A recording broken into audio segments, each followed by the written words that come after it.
left hand and right hand don't know, this was clearly that case. Even though we had asked them to put it together, they didn't. And so what they were going to do is they were actually going to disallow, on the deduction side, my operating company. So they would have picked up, in our example, the $1 million over 4 years, and they were happy as they could be. On the insurance side, they said, nah, we don't think so. We're not going to give you the reduction of losses and not treat that income coming in as income. We're going to treat it as a service fee. Now, this is something we've all worried about, and if you've been to a lot of tax conferences, you've heard people say, what happens if it's not an insurance company when the money gets paid over? And one of those things we've always worried about is, would the service treat that as a service fee? Well, in this case, they actually tried to do that. So what happened, and then we were able to appeal that decision within the service, and finally we got both branches in the same room together and talked about how crazy that ruling was to treat it one way for this and one way for that. They finally came to the conclusion that what we had originally asked for was going to work. We had expense on the parent company, deduction on the insurance company, and they issued our ruling for us. So once again, the aspect of the ruling precluded us from ever having a problem with the service for those back years when we were clearly wrong.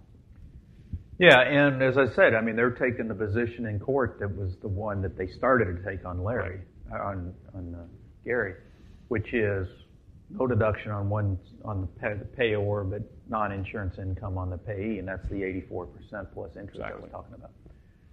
Let's see here. 831B. If you've got $1.2 million or less of premium, then you can say, I'm not going to pay tax on my underwriting income.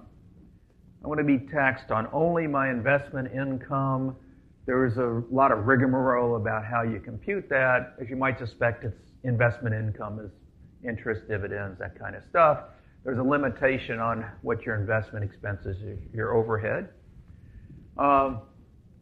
And from time to time, somebody puts in a bill that increases that $1.2 million. As far as I know, it hasn't been reintroduced in the 2013-2014 Congress. It has never gone any place in the past, but hopefully that means if somebody wants to come in and repeal 831B, that somebody will stand up and say, don't do that. It actually got through the House about 4 years ago to increase it, but when it ended up in a conference with another bill, it was the first thing gone. So. And some people say, well, I've got $2 million of premium, can I have 2 insurance companies? Sure.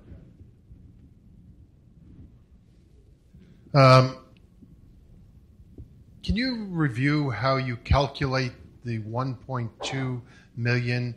Is there a difference between if you're writing a direct insurance policy and reinsuring something out the back as opposed to acting as a reinsurer?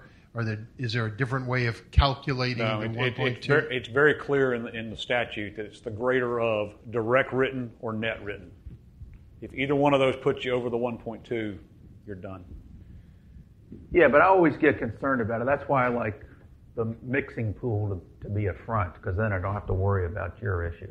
The question is, or one permutation of it, is if I am an insured and I insure with my captive, so now I've paid $1 million of premium to my captive, and my captive takes $500,000 out and reinsures that into a pool.